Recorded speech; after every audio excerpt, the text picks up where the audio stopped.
Hello and welcome back. स्वागत है आप सभी का आपके खूबसूरत से यूट्यूब चैनल प्रेम्स एजुकेशन में। दोस्तों आज के इस वीडियो में पढ़ेंगे क्लास 10th साइंस के बायोलॉजी के चैप्टर नंबर 2 जो कि हमारे यहाँ पे नियंत्रण एवं समन्वय है। उसके मोस्ट बीबीआई ऑब्जेक्टिव क्वेश्चन जो कि आपसे बार बार एग्जामिनेशन में पूछे जाते हैं।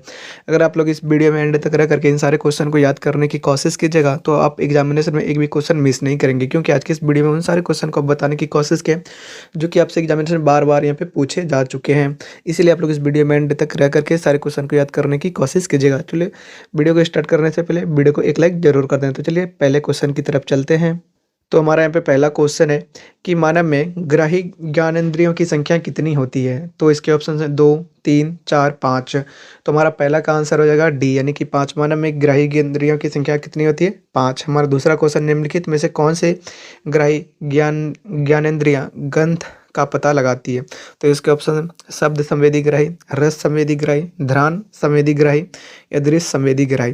तो 2 का हमारा सही आंसर हो जाएगा सी, यानी कि घ्राण संवेदी ग्राही। हमारा तीसरा ऑप्शन है तंत्रिका कोशिका के किस भाग में से किसी सूचना को उपार्जित की जाती है। तो इसके ऑप्शन है केंद्रक, द्रुमिका, कोशिका का या तंत्रिकाक्ष यानी कि एक्सॉन। तो 3 का हमारा सही आंसर हो जाएगा 3 का बी, यानी कि द्रुमिका। हमारा चौथा क्वेश्चन है कि 2 तंत्रिका कोशिका के मध्य खाली स्थान को कहते हैं। तो इसके ऑप्शन है द्रुमिका, सिनेप्स, एक्सॉन या आवेग।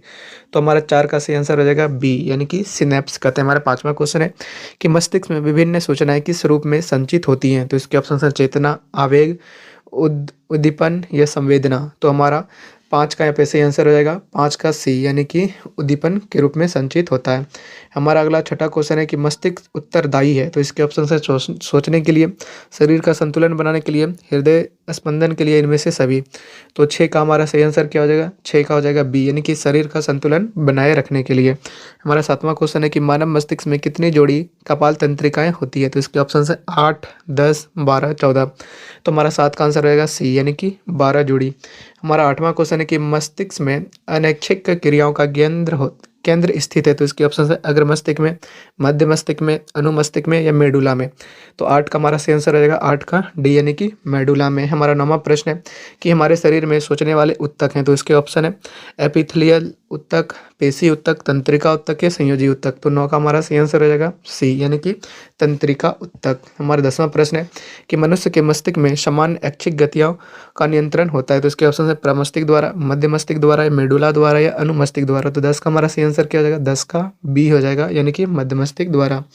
हमारा 11वां प्रश्न है कि मनुष्य के मस्तिष्क का कौन सा भाग विभिन्न ग्राही से संवेदी सूचनाएं प्राप्त करने के लिए है। तो इसके ऑप्शन है अग्र मस्तिष्क, मध्य मस्तिष्क, परम मस्तिष्क या पश्च मस्तिष्क। तो 11 का हमारा सही आंसर क्या हो जाएगा? 11 का ए, यानी कि अग्र मस्तिष्क। हमारा 12वां प्रश्न है कि भूख लगने से संबंधित केंद्र मस्तिष्क की भाग में अवस्थित होता है। तो भूख लगने से संबंधित केंद्र मस्तिष्क के किस भाग में उपस्थित रहता है। तो इसके ऑप्शन है अग्र मस्तिष्क, मध्य मस्तिष्क, परम मस्तिष्क या पश्चिम मस्तिष्क। तो 12 का हमारा सही आंसर हो जाएगा यानी कि अग्र मस्तिष्क में। हमारा 13वां प्रश्न है कि मस्तिष्क का कौन सा भाग शरीर की संस्थिति तथा संतुलन के लिए उत्तरदायी है। तो इसके ऑप्शन है अग्र मस्तिष्क, मध्य मस्तिष्क, परम मस्तिष्क या अनुमस्तिष्क। तो 13 का हमारा सही आंसर क्या हो जाएगा? 13 का हो जाएगा डी, यानी कि अनुमस्तिष्क। हमारा 14वां प्रश्न है कि रक्तदाब, लार आना तथा वमन मस्तिष्क में स्थित किसके द्वारा नियंत्रण होता है। तो इसके ऑप्शन है पॉन्स, मेडुला, अनुमस्तिष्क या ये सभी। तो 14 का हमारा सही आंसर हो जाएगा बी, यानी कि मेडुला के द्वारा। हमारा 15वां प्रश्न है कि निम्नलिखित में से कौन ऐच्छिक क्रियाएं हैं। तो इसके ऑप्शन है हृदय स्पंदन, पुतली की साइज में परिवर्तन, ताली बजाना या इनमें से सभी। तो ऐच्छिक कार्य जो है वो ताली बजाना, ये दोनों कार्य खुद ब खुद होते रहते हैं हमारे शरीर में। हमारा 5, 6, 16वां प्रश्न है कि निम्नलिखित से कौन 2 मिलकर केंद्रीय तंत्रिका तंत्र बनाता है। तो इसके ऑप्शन है मस्तिष्क और मेरुरज्जु, मस्तिष्क और सिनेप्स, मेरुरज्जु और सिनेप्स, इनमें से कोई नहीं। तो 16 का हमारा सही आंसर क्या हो जाएगा? ए, यानी कि मस्तिष्क और मेरुरज्जु। हमारा 17वां प्रश्न है कि प्रतिचाप कहाँ बनता है। तो इसके ऑप्शन है अग्र मस्तिष्क में, पश्चिम मस्तिष्क में, मध्य मस्तिष्क में या मेरुरज्जु में। तो 17 का हमारा डी हो जाएगा, यानी कि मेरुरज्जु में। हमारा 18वां प्रश्न है कि हमारे शरीर में ग्राही का क्या काम है। तो इसके ऑप्शंस हैं उद्दीपनों को ग्रहण करना, हार्मोन स्राव करना, संतुलन बनाना या इनमें से कोई नहीं। तो 18 का हमारा सही आंसर क्या हो जाएगा? 18 का ए, यानी कि उद्दीपनों को ग्रहण करना। हमारा 19वां प्रश्न है कि तंत्रिका कोशिकाएं कितने प्रकार की होती है। तो इसके ऑप्शन है 1, 2, 3, 4। तो हमारा 19 का सही आंसर रहेगा सी, यानी कि तंत्रिका कोशिकाएं 3 प्रकार की होती हैं। 19 का सही आंसर रहेगा सी, यानी कि तंत्रिका कोशिकाएं 3 प्रकार की होती हैं। हमारा 20वां प्रश्न है कि तंत्रिका कोशिकाएं कितने प्रकार की होती है। तो इसके ऑप्शन है 1, 2, 3, 4। तो हमारा 19 का सही आंसर रहेगा सी, यानी कि तंत्रिका कोशिकाएं 3 प्रकार की होती हैं। हमारा 20वां प्रश्न है कि विकसित जीवों में निम्न में से किस प्रकार का समन्वय पाया जाता है? तो इसके ऑप्शंस हैं तंत्रिका समन्वय, रासायनिक समन्वय, ए बी दोनों और इनमें से कोई नहीं।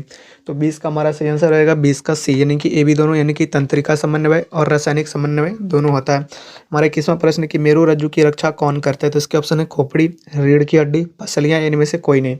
तो मेरु रज्जु का जो है वो सुरक्षा कौन करता है? रीढ़ की हड्डी। हमारा 22वां प्रश्न है कि यहाँ पे कौन सा ऊतक सूचनाओं के आधार पर निर्णय लेता है? तो इसके ऑप्शंस हैं एपिथीलियम ऊतक, पेशी ऊतक, तंत्रिका ऊतक, या इनमें से कोई नहीं।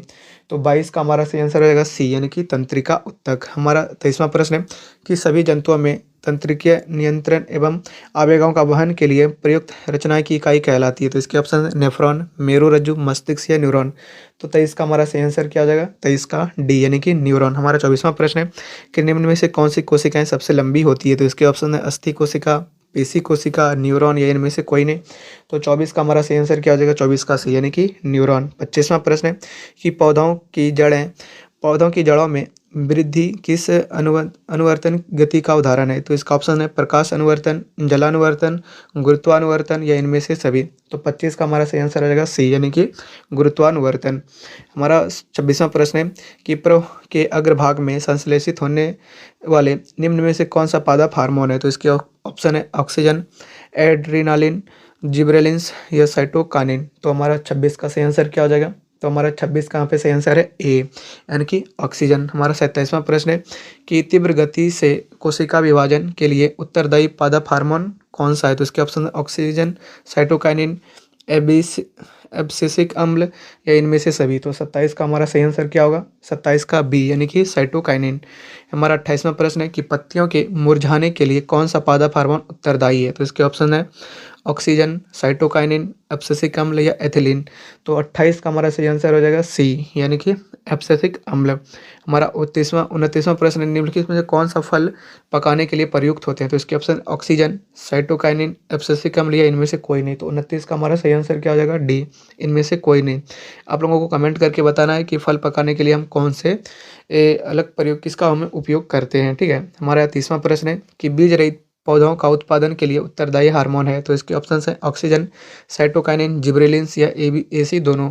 तो हमारा 30 का सही आंसर क्या हो जाएगा? 30 का हो जाएगा डी, यानी कि ए सी दोनों, ये ऑक्सीजन और जिब्रेलिन दोनों उत्तरदायी है बीज रहित पौधों का उत्पादन के लिए। हमारा 31वां प्रश्न है कि एक अंकुचन गति किस पौधों में सर्वाधिक पाई जाती है? तो इसके ऑप्शन है टमाटर, हाइड्रा, छुई मुई, या गुलाब। तो 31 का हमारा सही आंसर हो जाएगा सी, यानी कि छुई मुई।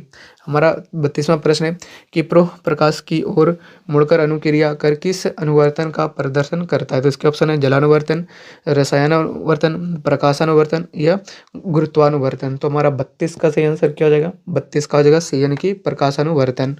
हमारा 33वां क्वेश्चन है कि पराग नालिका का विजांड की ओर वृद्धि करना किस अनुवर्तन अनुक्रिया का प्रदर्शन है? तो इसके ऑप्शन है जलानुवर्तन, रसायनानुवर्तन, प्रकाशानुवर्तन, या गुरुत्वानुवर्तन। तो हमारा 33 का सही आंसर क्या हो जाएगा? 33 का बी हो जाएगा, यानी कि रसायनानुवर्तन।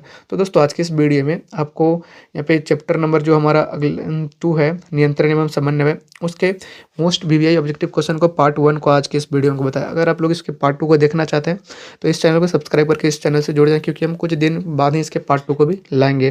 तो मिलेंगे इसके पार्ट 2 के ऑब्जेक्टिव से रिलेटेड वीडियो के साथ। तब तक के लिए आप लोगों से विदा लेते हैं। जय हिंद।